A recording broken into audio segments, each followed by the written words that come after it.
अभी मजा आएगा ना। डॉक्टर साहब हाँ कहलिए कि हमरा बुखार लग गेल छै। बुखार लग गेलै या हां कहिया बुखार लागले हम केन गेली बात रे बुखार अहाँ का लागल या त अहाँ ने कब कहिया लागले ए हमी जदी कह देबो त तू डॉक्टर कथि के छ। अबे साले अच्छा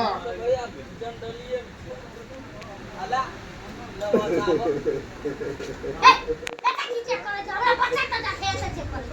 अरे बच्चा नहीं पेट देखरिए गुड़गुड़ करे छे चाली त नहीं छे जे बुखार लग गेले चालियो से बुखार लागे छे ना।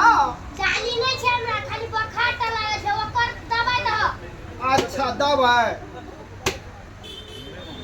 अच्छा दवाई दे छे तोरा कौन दवाई लागतो हम केन गेलिए से यही जे छे ना हां दवाई लियो आ सुइत रह आ तब पी लेबे। ए हम सुत रहबे त हमरा के पिएते।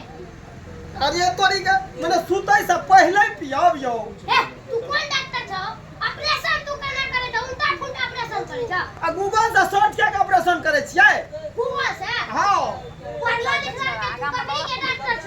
ए बकरी के डॉक्टर नहीं छियै लोग के डॉक्टर जो गूगल पर सर्च क्या करूं कैसे पेट फाड़ेंगे उससे डॉक्टर हम छियै। से डॉक्टर छ हां त तब मोर तरीका तू दे हम बुखार के मान लिया तू पेट झड़ी के दाल हमर गड़ झड़ते तब हम दोसर पैसा के इलाज करबै। महागरी कोई है डॉक्टर ही अले की कते लिए रे रे ई छिया दुकान छियै किराना के दुकान रे दवा लागते पूछबै हम डॉक्टर छी कि तू छी डॉक्टर रे।